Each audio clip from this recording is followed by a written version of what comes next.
H. 크로닌이라고 하는 유명한 박사님이 계시는데, 이분이 한때 그 탄광촌에 가서 어려운 사람들을 도와주는 사역을 했습니다. 그 탄광촌에 가서 한 20년 이상을 헌신과 수고로 그 지역 사람들을 잘 돌보는 그런 신실한 간호사를 만나게 되었어요. 그 간호사를 만나서 결혼했다는 게 아니고, 그 간호사를 만나서 보니까 사람이 너무 신실하거든요.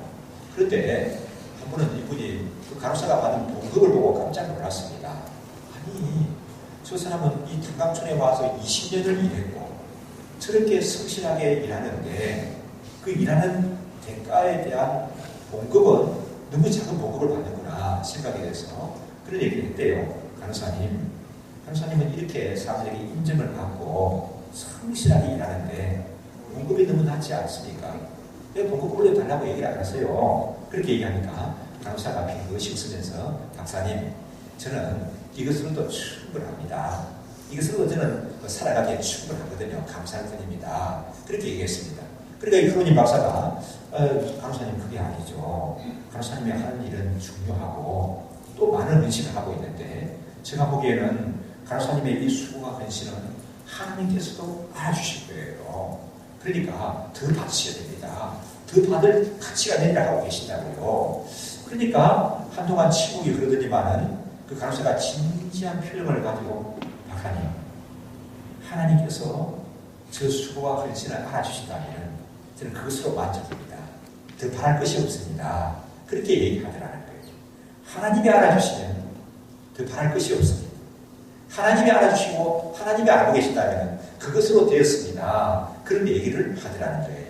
참 아름다운 믿음에 있는 사람이라 생각이 되어집니다. 우리 마가복음 1장을 시리즈로 살펴보다가 우리 감사주일이 있어서 또 다른 말씀들을 봤습니다. 다시 마가복음 1장으로 돌아왔는데요. 보니까 예수님께서 이 땅에 오셨습니다. 세례를 받으셨고요. 또 마귀에게 3가지 시험을 받으셨는데 그때마다 보기 좋게 예수님이 시험을 물리치고 이기셨죠.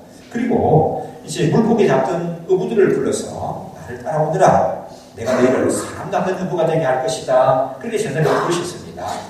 해당해서 가르치셨는데 참 근세가 있었고 다른 율법사들이나 바리새인들과 달랐다. 성경이 그렇게 말씀을 하고 있죠.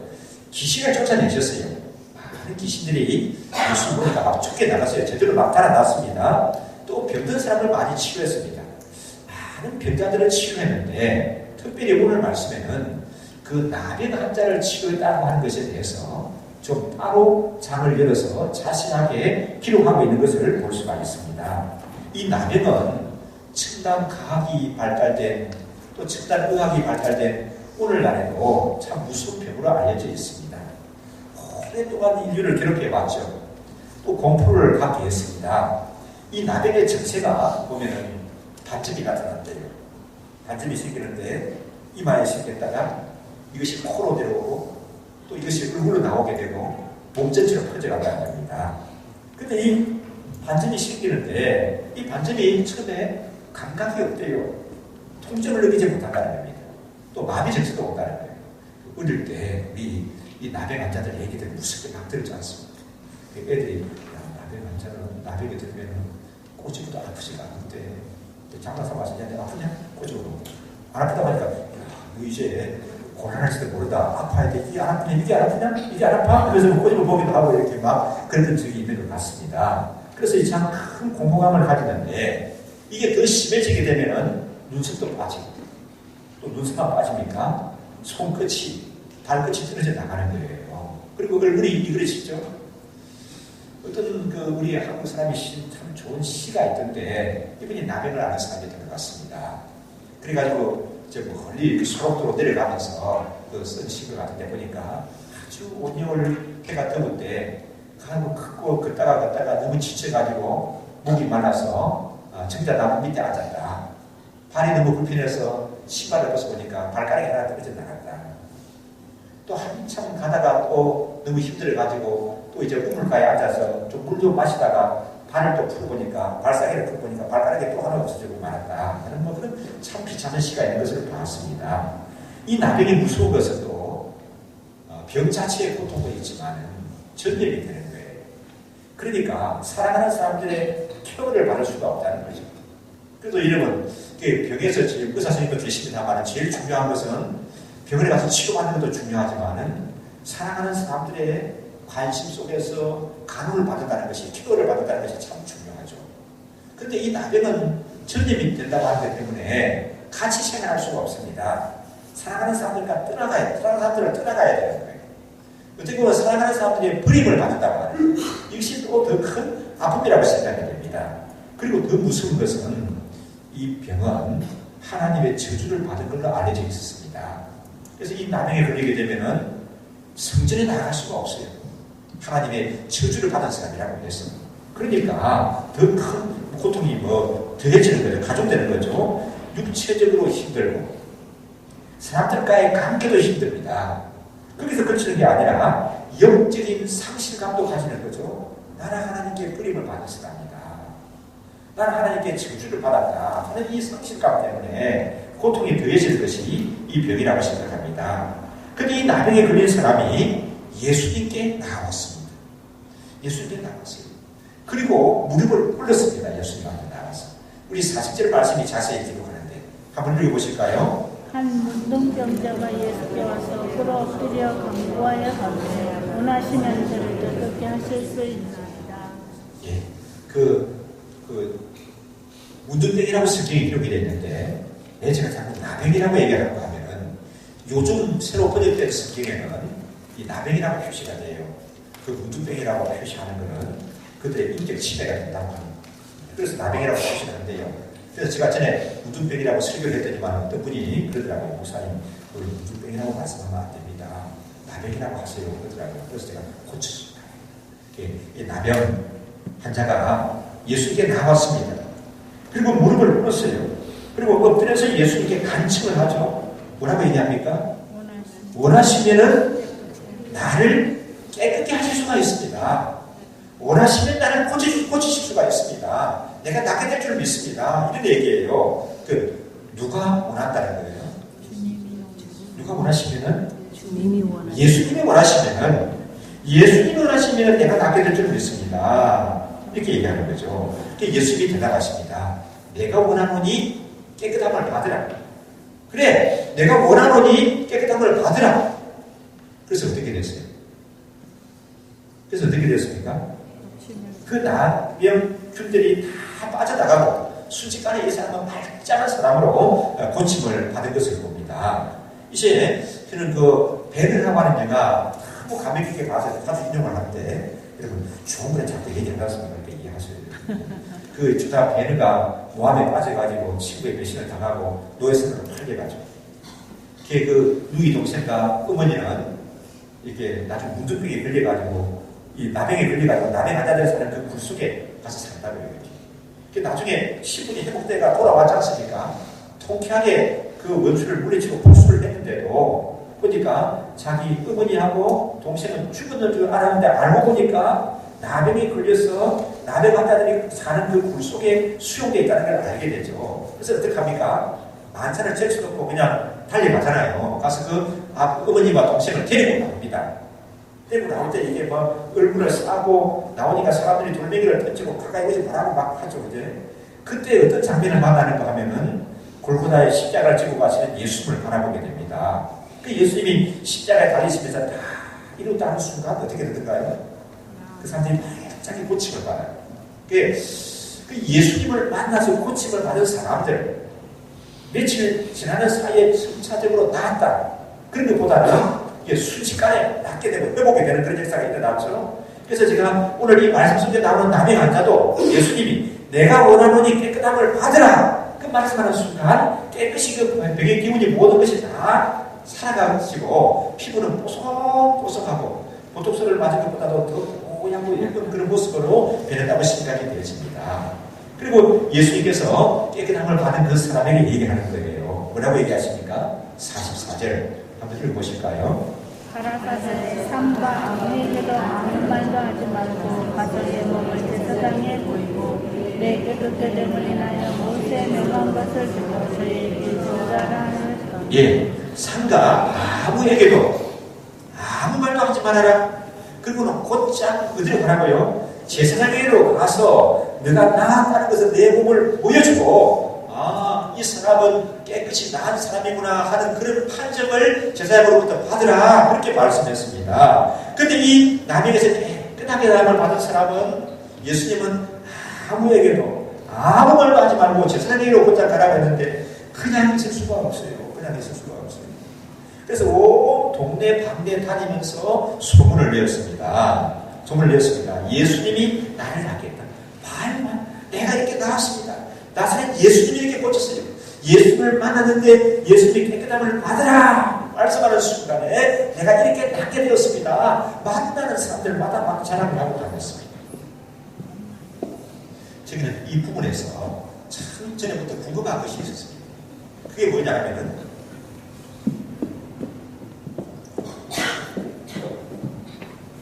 왜 예수님께서 이렇게 좋은 일을 하시고 사람들에게 아무에게도 말하지 말라고 하셨을까?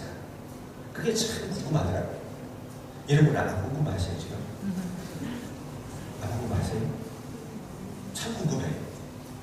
아니 이렇게 좋은 일을 하셨지 않습니까? 그리고 이 예수님은 많은 사람들이 예수 앞에 나와가지고 고치고 가고 예수님이 하나님의 아들이라는 게 막 알려져야 되잖아요. 그러기 위해서는 소문을 내야 되는데 예언기가 좋다는 소문을 다니면서 좀 얘기해줘야 되는데 예언기도 좋다, 유치원도 좋다, 예언기 뭐 다 좋다 이렇게 막 해야 되는데 이렇게 예수님께서 얘기하지 마라. 왜 얘기하지 말라고 하셨을까요? 참 궁금하더라고요. 우리 박윤설 목사님 추석에 보니까 그렇게 얘기를 해요. 예수님이 이 땅에 오신 목적이 뭡니까? 목적이 뭐죠? 예수님이 이 땅에 왜 오셨습니까? 그 육신의 병을 고쳐 있는 사람들을 고치는 것보다는 그거는 더 부차적인 목적이에요. 근본적인 목적은 복음을 전하시는 거죠. 복음을 전해서 그 복음을 듣고 사람들이 영원히 구원을 얻는 거예요. 복음을 전하고 그 복음을 듣고 예수 안 믿는 사람이 구원을 하나님 자녀로 구원을 받는 것 이걸 좀 문자에서 뭐라고 말하죠? 우리 교회 표 영혼 구원하여서 제사 삼는 것 영혼을 구원해서 그들을 신실한 예수님의 제사로 양육하는 것 이게 예수님의 목적이란 말입니다. 물론 예수님이 불쌍한 사람들 도와주고 아픈 사람들도 고쳐주시는 거죠. 그런데 이 병 고치는 능력을 예수님이 가졌다. 이 무등병과 같은 이런 무서운 병이 나게 됐다. 이렇게 소문이 막 나게 되면은 사람들이 영혼의 어떤 문제보다는 영혼의 문제는 간식도 없고 그냥 병 낫기 위해서 몰려들 수 있다는 거예요. 그 예수님의 우려가 당장 현실로 나타났습니다. 45절에 기록이 되어 있죠. 한번 읽어보실까요? 그러나 그 사람이 나가서 이를 많은 장가에 널리 퍼지게 되고 그러므로 예수께서 다시는 늘어나게 동네에 들어가지 못하고 오직 바깥 한적한 곳에 계셨으나 사방에서 그에게로 나아오더라. 그 사람들이 많이 모이는 곳은 예수를 피해 다니셨습니다. 한적한 곳에 가서 계시던데도 어떻더라고요? 소문을 듣고 사람들이 막 미어뜯게 몰려왔더라. 그렇게 말합니다. 이 남의 환자가 예수를 만나서 고침을 받았습니다. 인생이 변했어요. 이걸 뭐라고 그러죠? 내자 한자로. 인생 역전. 인생 역전을 많이 하는데 오늘 이 말씀에 나올 것 같은 드라마틱한 인생 역전도 있겠습니까, 여러분?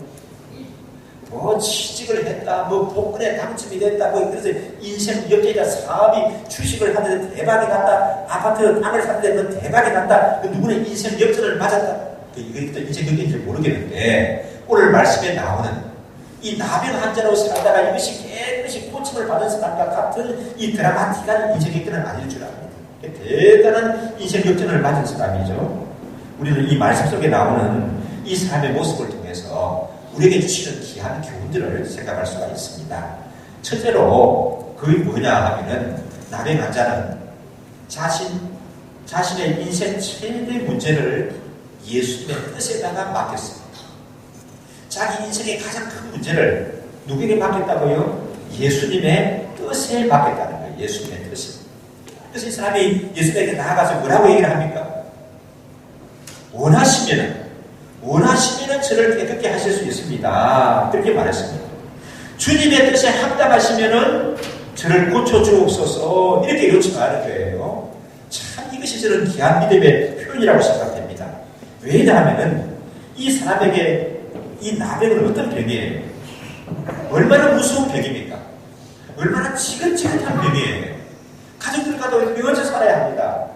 버림받고 하나님께도 저주받는다고 하고 이렇게 생각되는 자괴감 속에서 살아가는 두려움 속에서 살아가야 하는 그런 병에 걸린 사람이에요. 얼마나 이 병에서 벗어나고 싶었을까요? 이 사람의 소원은 뭡니까? 꿈에도 소원은 뭐예요? 독일이 아니고 이 사람의 소원은 뭐예요? 꿈에도 소원은 이 병에서 벗어나는 거예요. 만약에 이 병에서 내가 벗어날 수 있다고 하게 되면 내 가진 모든 것을 희생해도 절대로 아깝지 않다. 심지어는 내가 하루를 살고 죽는다 할지라도 건강한 사람으로 이 병에서 벗어나고 싶단 말이야. 그런 강한 열망이 있지 않았겠습니까? 그런데 그러면 보통 사람들은 어떻게 하겠어요?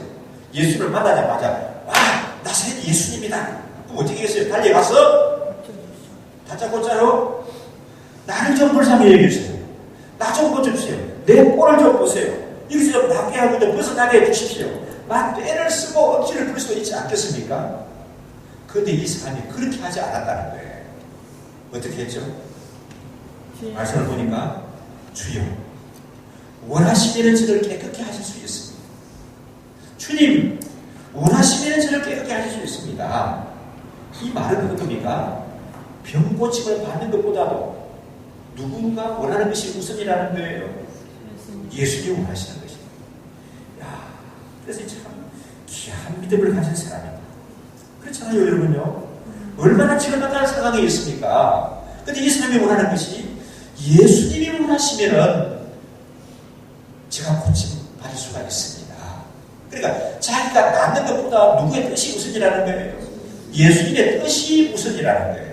달리 말하면 예수님이 그래 내가 원하는 대로 그대로 사는 것이 합당하다 그렇게 말씀하신다면 나는 어떻게 하겠습니까? 그대로 그런 말씀이라도 나는 따르겠습니다 하는 이런 표현인 거죠. 참 귀한 믿음을 가진 사람이다 생각합니다.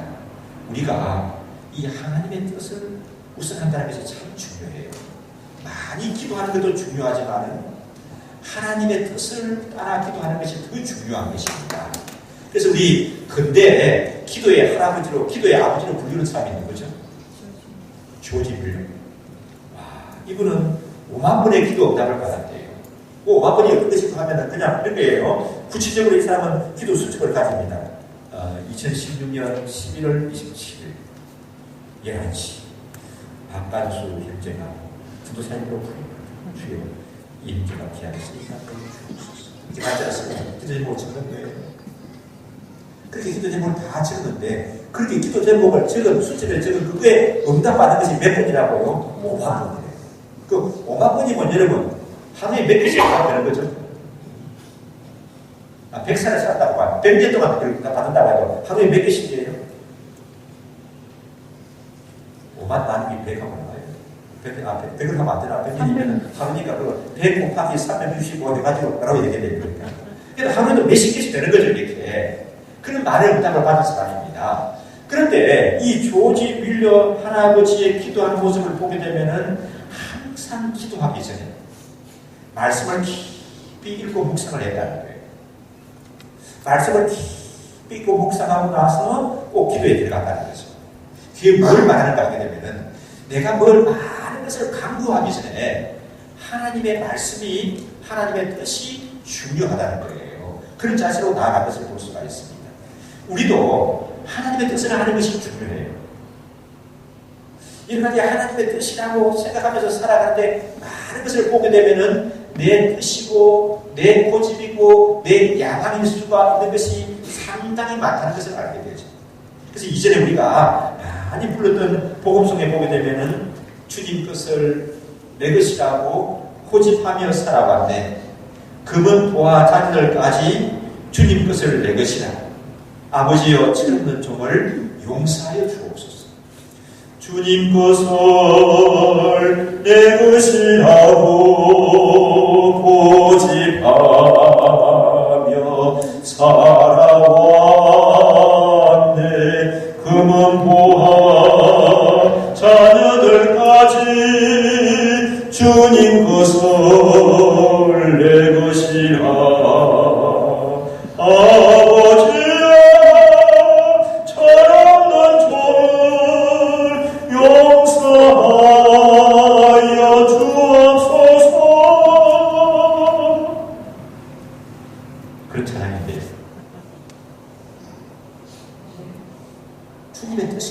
우리는 많이 주장하는데 가만 알고 보면은 내고집은 것이 참 많아요. 주님의 뜻이라고 우리는 항상 꾸기는 것이 많은데 알고 보면은 내 야망인 것이 많다는 거예요. 내 욕심인 것이 많다는 거죠. 그래서 하나님의 뜻을 아는 것이 매우 중요합니다. 그리고 하나님의 뜻을 어떻게 알죠, 우리가? 하나님의 뜻을 어떻게 합니까? 하나님의 뜻을 알기 위해서는 말씀을 늘 가까이 해야 되는 거예요. 말씀을 묵상하는, 항상 말씀을 규칙적으로 묵상하는, 가까이 하는 그런 자세를 가져요. 그래서 매일 성경을 읽는 것이 참 중요합니다. 이 매일 성경을 읽는 횟수가 거듭될수록 그 사람에게서는 기쁨이 풍겨나고, 매일 하나님의 성경을 읽는 횟수가 거듭될수록 그 사람에게서는 하나님 자녀의 영적인 품위가 되어간다는 겁니다. 여러분 자신을 한번 바라보십시오. 하나님 자녀의 기쁨이 배어난다. 어때요? 어떻게 자신의 모습이 안 보이십니까? 여러분 한번 보세요. 좀 봐달라고 하세요. 봐요. 나에게 하나님 자녀의 품위가 좀 배어난다. 좀 봐달라고 하십시오. 어떻습니까? 요즘 아이들이 태권도를 많이 다녀요. 우리 유치원에 보니까 뭐 끝나는 시간에 태권도 뭐 여러 군데서 와서 애들을 막 데려가요. 또 여자애들도 태권도를 막 다니고. 근데 애들이 민감합니다. 처음에 무슨 띠죠? 흰띠인가요? 흰띠하고 그 파란띠, 빨간띠 이게 그냥 주는 게 아니라고 해요. 이게 흰띠, 노란띠 나가지고 자 태권도 품질을 한번 해봐. 기본적인 자세를 가져봐. 한번 봉성해요. 근데 빨간띠 정도 되게 되면은 야 발차기 한번 해봐. 그러면 지금 발이 쫙 이게 턱이 는 데가 이만까지 올라가요. 이렇게 품새가 난다고요. 이게 좀 더 익숙해지게 되면 품을 따져 그냥 1품, 2품, 3품 하게 되면 국기원에 가서 하는데 이 품이 올라갈수록 쫙 품새가 나타나더라고요. 그렇죠, 여러분요? 우리가 하나님 말씀을 매일 대하면서 말씀을 가까이 하게 되면은 이게 하나님 자녀의 품위가 내 삶 속에서 나타나는 거예요. 이렇게 요즘은 제가 재미나는 가운데 하나가 뭐냐. 우리 콩 아파트 단지에 모가 나무가 있습니다. 올림픽 공원에도 모가 나무가 있습니다. 저는 절대 다른 건 아닙니다. 다른 건 아니고 그 나무 밑에서 저 이렇게 쳐다보게 되면 나무 밑에 그 덩굴이 졌는데 그런데 탁 숨어 있는 것이 보여요. 요거 하나 탁 집에 가지고 다른 것 같으면 가지고 안 되지만 그 뭐가는 썩어버리는 거니까 제가 가져가요. 이렇게 가져가는데 집에다 뒀는데 이게 결정 냄새가 나요. 근데 어느 정도 가면은 내가 이 모가를 또 좋아서 만져보게 되면은 오랫동안 그 향이 내 손에 묻어나요. 이렇게. 이해가 되시죠? 우리가 하나님의 말씀을 지속적으로 매일 대하게 되면은 나에게서 뭐가 난다고요? 하나님 자녀의 품위가 나는 거예요. 품위가 나는 거예요. 그래서 삶이 되어지는 거예요. 그래서 우리가 하나님의 뜻을 아는 것이 중요한데 하나님의 뜻을 알기 위해서는 말씀을 날마다 가까이 해야 되는 거예요. 성경 저기 내팽개치 놓고 교회 볼 때만 털떡 틀어서 가져오고 이렇게 그런 정도 가지고는 하나님의 뜻을 자기 고집을 하나님의 뜻이라고 꾸기기가 쉬워요. 또 하나님의 뜻을 우리 교회는 잘 분별할 수 있는 방법 가운데 하나가 있는데 그게 뭐냐면 삶 공부에 참여하는 겁니다. 요즘 생명의 삶이 참 한창 재미있게 아주 은혜 가운데 진행이 돼요. 지난주에는 제가 멀리 가서 다른 사람들은 다 1박 2일로 모임하는데 저는 밤새 새벽에 올라왔습니다. 왜냐하면 생명의 삶 강의하더라고요. 이 생명의 삶을 하는 게 그렇게 좋아요, 저도. 근데 이 생명의 삶을 하게 되면은 생명의 삶을 통해서 하나님과의 관계가 회복이 되죠. 회복. 하나님과 정말 좋은 관계가 되죠. 그 다음에 우리 주일날 새로운 삶을 하지 않습니까? 새로운 삶을 가만 보니까 이런 것 같아요. 새로운 삶을 하면서 뭘 느끼게 되는가 하면은 은혜가 많은데 내 속에 있는 쓴 뿌리 치유가 되는 거예요. 사람들이 가진 그 쓴 뿌리가 있거든. 그것은 견고한 진이라고 그렇게 표현을 했는데 내 속에는 견고한 진이 이 새로운 삶을 가지는 통해서 무너지는 겁니다. 그리고 하나님이 멀리 계신 하나님이 아니라 가까이 계시는 하나님, 내 작은 시름에도 응답하시는 그런 하나님으로 경험이 되어지는 거예요. 여러분 보십시오. 살아가는데 하나님 믿죠. 네, 하나님 믿어요. 그래도 예우교회 다니는 성도입니다. 집사입니다. 내가 장로입니다. 목자입니다. 그렇게도 말하면서 하나님 생각하니까 하나님은 우리 계시는 하나님, 하늘에서 나를 내린다고 보시는 그런 하나님을 느껴지는 사람하고 하나님이 어떻게 느껴지는가? 내 삶 속에서 작은 시임에도 응답하시고 내 손을 잡아 일으켜 주시고 나를 인도하시고 은혜 가운데 붙들어 주시는 그런 하나님으로 느끼면서 살아간다고 차이가 있겠어요? 없겠어요?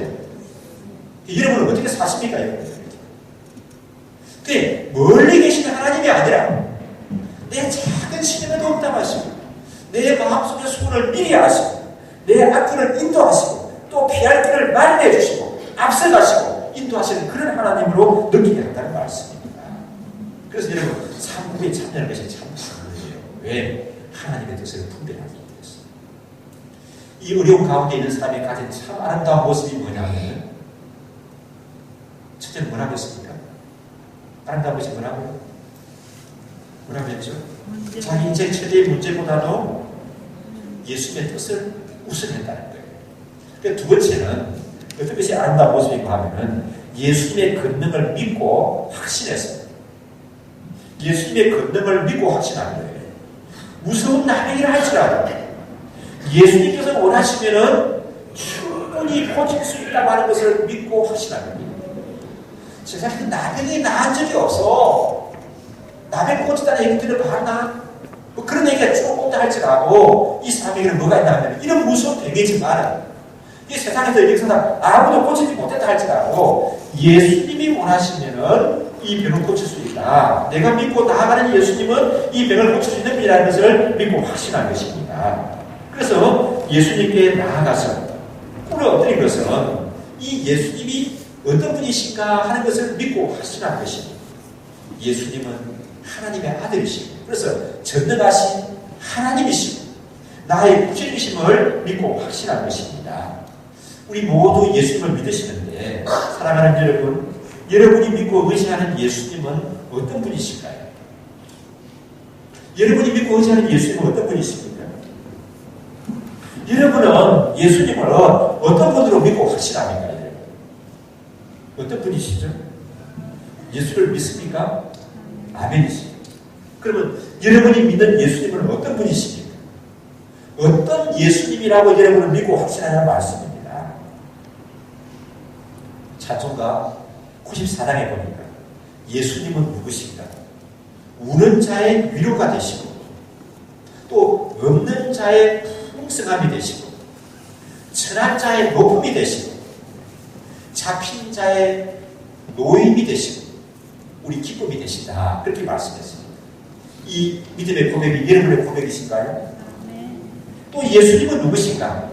약한 자의 강함이 되시고 눈먼 자에게는 빛이 되시고 병든 자의 고침이 되시고 죽은 자의 부활이 되시고 우리 생명이 되신다. 그렇게 말씀합니다.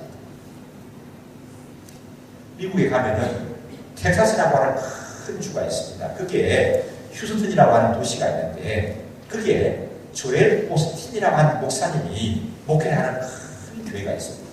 저는 그 교회 예배당 안에는 들어가 보지 못하고 밖에 지나면서 저게 그 유명한 레이크우드 교회구나. 그 조엘 오스틴 목사님이 목회하는 교회라는 얘기를 들었습니다. 이분이 쓴 책이 얼마 전에 아주 베스트셀러가 되어서 굉장히 많이 팔렸어요. 미국뿐만 아니라 우리말도 번역이 돼서 우리나라에서도 굉장히 인기 있는 책으로 팔렸어요.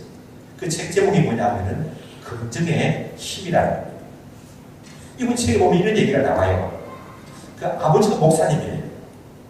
아버지도 목사님이고 아들도 목사님인데 그 어머니가 이 조엘 오스틴 목사님의 어머니가 참 건강한 분인데 그분을 보니까 얼굴이 노래지더래요. 그러면서 시름시름 앓는 거예요. 아니 평상시에 참 건강한 분인데 얼굴에 노래지면서 시름시름 앓으니까 이게 뭔가. 그래서 그 휴스턴에는 또 유명한 병원들이 많거든요. 가서 진단을 하니까 간암인데 말기가 안 돼요.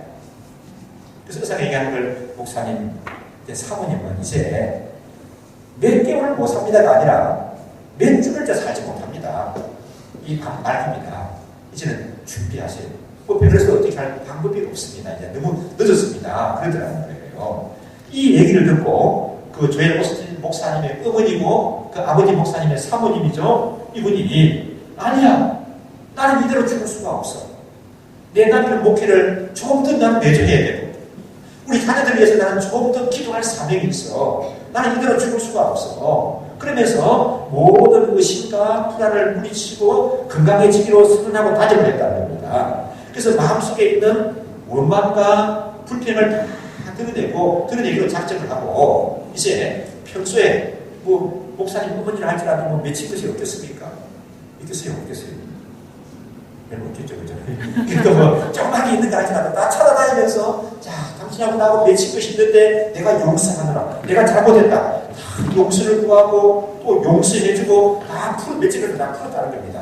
또 멀리 못 가는 것은 전화를 하고 있다. 확신을 가졌다는 거예요. 그러니까 우리 성경에 보면 뭐라고 말합니까? 이사야서에 보면은 내 손이 짧아서 구원치 못하시는 것도 아니고 내 귀가 전하여 듣지 못하시는 것도 아니라 무엇 때문에 기도 응답이 없다고요? 너희 죄가 하늘에 가로막고 있기 때문에 너희 죄가 가로막아서 안 된다고 말하지 않습니까? 그러니까 이게 성령께서 마음껏 역사하시는데 끊이긴다고 생각되는 것은 다 이 어머니가 이제 제거했어요.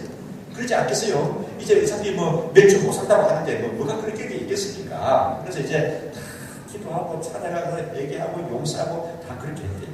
그리고는 성경에 보면은 치유에 관한 우리에게 힘을 주는 말씀들이 많이 나옵니다. 그 말씀들을 한 30-40개를 봤대요. 그런 말씀들이 어디에 많이 나오죠? 성경에 나오는데 성경 중에 어느 성경에? 복음서에 보면은 예수님의 행적에 보면 말씀하죠. 나라 안심하라. 내 믿음이 너를 구원하였느니라. 또 오늘 말씀 보니까 뭐라고 합니까? 내가 원하노니 깨끗함을 받으라. 이런 말씀도 있죠. 또 이런 말씀이 시편이나 이사야서에 많이 나와요. 이사야서에 보니까 뭐라고 말씀합니까? 41장 10절 유명한 말씀이죠. 두려워 말라. 내가 너와 함께 함이니라. 놀라지 말라. 나는 내 하나님이 됨이니라. 내가 너를 굳세게 하리라. 내가 너를 도와주리라. 내가 나의 의로운 원수를 너를 붙들리라 말씀하셨습니까? 이런 말씀들. 또 53장에 보면 어떤 말씀이 있습니까? 그가 찔림은 우리의 허물을 인함이고 그가 상함은 우리의 죄악을 인함이라. 그가 징계를 받으면 우리가 나함을 입고 그가 채찍에 맞으면 우리가 회복되었다라 말씀하셨습니다. 또 시편에 보면은 저녁에는 울음이 기숙할지라도 아침에는 기쁨이 올 것이다. 기쁨이 올 것이다. 또 내 청춘으로 내가 독수리 같이 새롭게 할 것이다. 여호와를 앙망하는 자에게는 새 힘을 주셔서 다른 박에 한다 할지라도 그래 간다 할지라도 피곤하고 고민자는 은혜를 주실 것이다. 이 말씀을 막 시도 때도 없이 매일 외치는 거예요. 이렇게 외치는 거예요.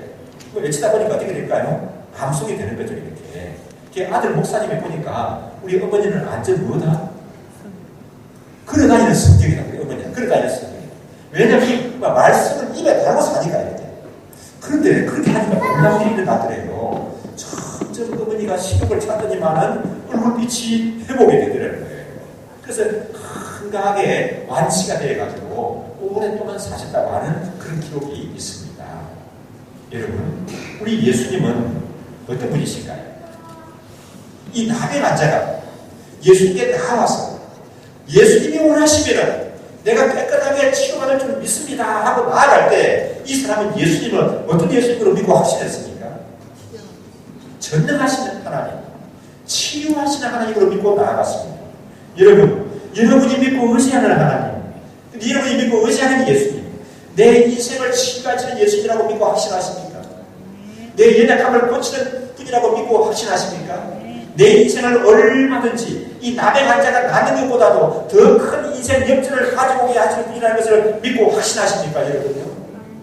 이런 믿음 가지고 나아가는 저와 여러분 되셔야 좀 믿습니다. 치유하시는 예수. 뭘 치유하십니까? 우리의 육체의 연약함을 치유하시는 것도 알아요. 우리의 감기를 치유하시는, 우리 문제에서 벗어나게 하시고 우리 인생을 회복시키시는 그런 하나님이신 줄 믿습니다. 여러분 마지막에 얘기하십시오. 아브라함에게 우리가 믿는 예수님은 치유하시는 하나님이십니다. 얘기하십시오. 우리가 믿는 예수님은 치유하시는 하나님이십니다. 이 예수님 믿고 나갈 때 여러분 믿음대로 될 줄 믿습니다. 세 번째로 생각할 수 있는 것은 그러면 주님의 뜻을 찾았다고 했는데 하나님의 뜻을 어떻게 우리가 알 수 있는가 하는 거예요. 하나님의 뜻을 우리가 어떻게 알 수 있는가. 참 궁금하죠. 또 중요한 문제죠. 먼저 하나님의 뜻을 아는 데 있어서 하나님의 뜻과는 거리가 먼 것이 있습니다. 이런 거하고 여러분 얽혀지게 되면 그거는 하나님의 뜻과는 거리가 먼 겁니다. 그럼 뭐냐 하면은 분을 내는 거예요. 이 분을 내는 것은 하나님의 뜻과는 거리가 멀어요. 아시겠습니까? 이 분내는 게 분을 내고 얽혀있는 것은 이게 하나님의 뜻이다 보기 만드는 거예요. 하나님의 뜻은 분을 내는 것과는 거리가 멀어요. 또 하나님의 뜻은 무엇과 거리가 뭔가 하게 되면은 욕심과는 거리가 멉니다. 욕심을 자꾸 부리면서 하나님의 뜻이야 이거는 그걸 부리면 안 돼요. 왜? 하나님의 뜻은 뭐가 거리가 멀다고요? 욕심과 거리가 멉니다. 또 하나님의 뜻과 거리가 먼 것이 있는데 그건 뭐냐면 공포심을 가지는 거예요. 두려움을 가지는 거예요. 공포심을 가지는 거예요. 요즘 사람들은 밤에 전기불이 밝아가지고 도끼도 없는데 왜 겁이 많은지 모르겠어요. 성경이 보면 이렇게 말씀하죠. 하나님이 우리에게 주신 것은 두려워하는 마음이 아니요 오직 사랑과 근신하는 마음이다. 하나님이 우리에게 주시는 것은 두려워서 공포 떠는 그런 마음이 아니라 근신하고 사랑하는 마음을 주셨다. 그렇게 말씀하신 것을 봅니다. 그리고 또 하나님의 뜻과 거리가 먼 것은 조급한 거예요. 조급함으로 서두르는 것은 하나님 뜻과 거리가 멉니다.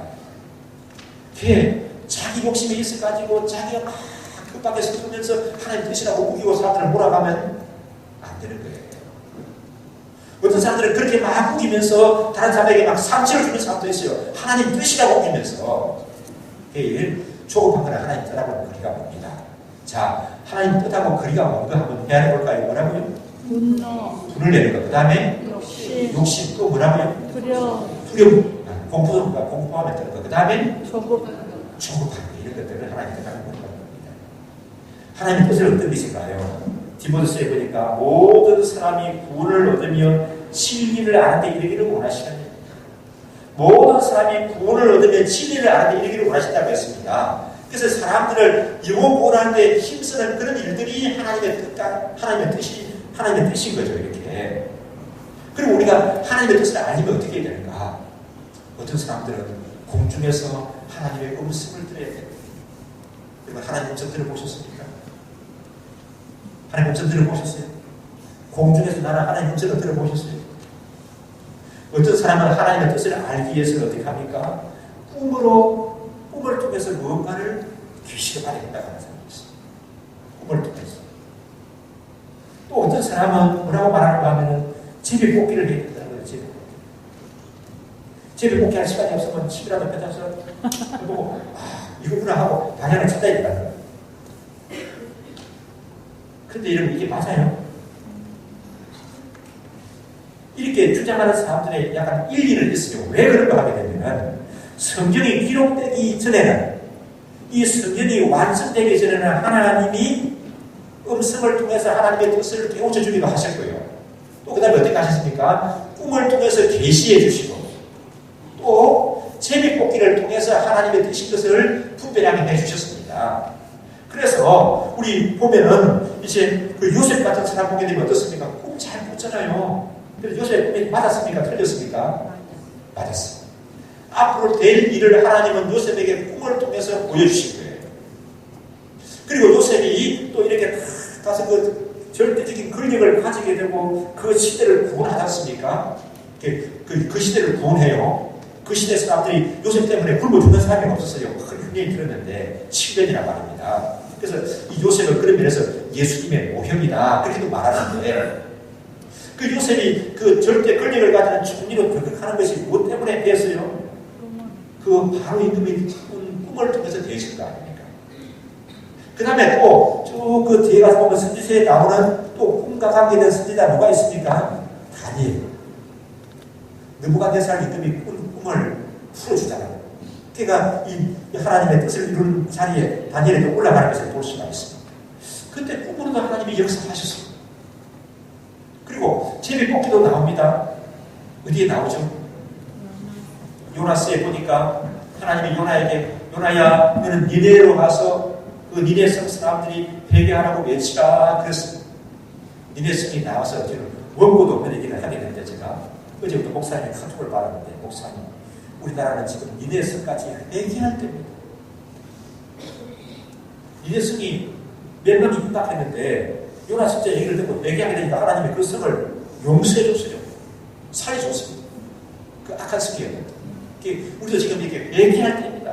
그렇게 얘기합니다. 그래서 니네성으로 가라는데 요나가 안 가잖아요. 지금 어디로 갑니까? 다시스로 가게 되죠.